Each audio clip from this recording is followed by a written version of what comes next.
Pending sales has jumped almost 11% versus last August, but inventory is dipped month after month and the days on market has climbed to 62. What does that combo mean for your move? I'm breaking down the full RMLS stats of August 2025, comparing it to July 2025 and August of 2024.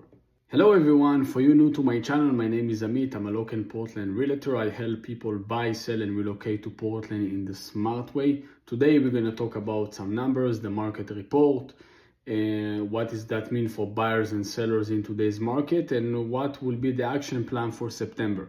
So let's dive in right into the numbers. And the new listing came in at 2,476, which is down 15.5% from July and down 7.2% from August of 2024. The pending sale rose to 2,275, which is 4.5% versus July and 10.9% from last year. Buyers still writing offers because there is good opportunity for buyers right now to get a better deal because the situation of the market. So the closed sales was 2021, which is 0.8% month over month and 3.3% year over year. So we still see that the closing sales is a little bit more than last month and almost 3.5% more than last year, which is a good improvement. Inventory went from 3.5 months to 3.7, and it was 3 in August of last year. The total time on market came to 62 days from 52 days in July and 48 days from last year. So what we can see that last year the time on market was a little bit less than this year. This year the market definitely has been slowed down a little bit, as we can see. Buyers are still holding off because a lot of uncertainty, but still people making offers, making move, because right now there is a really good opportunity. So if you go to price year to date, the prices year to date average is 616,200, which is 0.7 year over year. As we can see, the price is still keeping to go up. Even if it's a little bit, the appreciation is still keeping to going.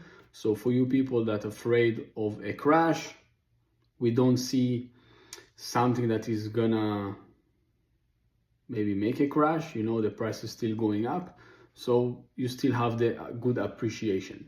So let's dive in of what changed from July on a month to month shift. So fewer sellers listed. It was 2,476 versus 2,931, but more buyers wrote offers.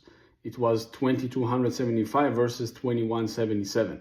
Closing were basically flat, around the same, 2021 versus 2005's. Inventory tightened from 3.7 months to 3.5 months, yet days on market rose to 62. Translation is mean that the choice is narrowing, but buyers are still taking longer to make a decide. If we compare year to year, we compare to August of 2024, we got more buyers activity. The pending rose to 10.9% and slightly more closing, 3.3% versus last year. Supply is thicker than last year. We have right now 3.5 months versus 3 months, and the homes are taking longer to sell. 60 days on market this year compared to last year of 48 days on market, the average.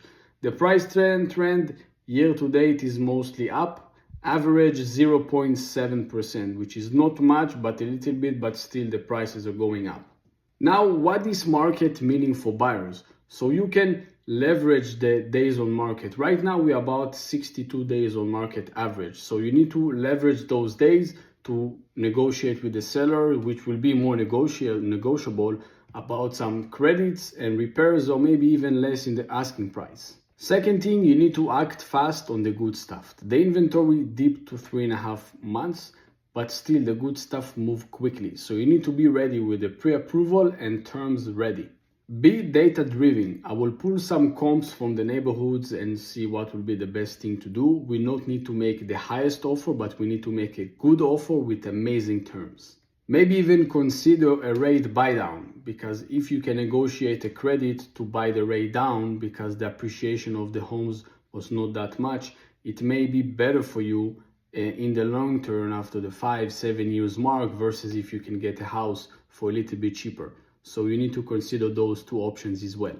And now, what is this market meaning for sellers? You need to be more aggressive on the pricing. And no, I'm not saying underprice your property. I'm saying price it for the correct market price. Because if the property will stay a little bit longer, the buyers will sniff that it's overpriced and they're going to lose the interest in the property.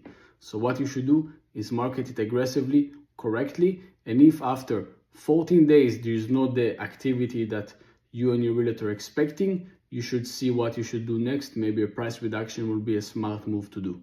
The second thing is how you're presenting the house, which is very, very important. In August, which has fewer new listings, shiny homes and really presented good homes still win versus other homes. So I will take care of professional marketing, staging, and professional pictures and make sure that the house is exposed to all of the buyers out there.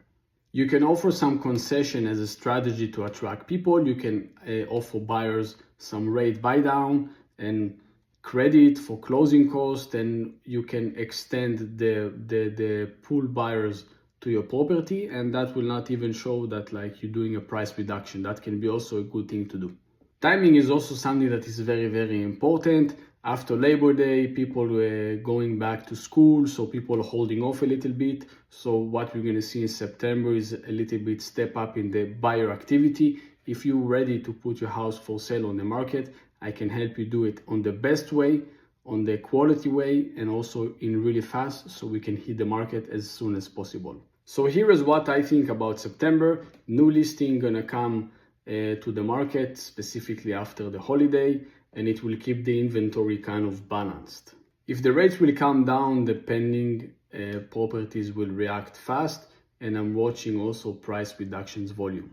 And list to sold price will have some more negotiation power.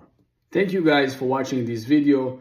If you guys has any questions or you have kind of like thoughts about the market, put them in the comment below. I personally answer all of those questions, comments, and we can have like a discussion about that. If you're thinking about buying, selling your home anytime soon in Portland and you want to have kind of like a marketing strategy plan out for what's gonna fit your needs and your timeline, reach out to me today so we can book a free consultation, and then we can make that whole home buying or selling prep for you guys. Thank you again for watching. Make sure to like, subscribe this video, and share it to someone that may be interested in that. See you in the next video.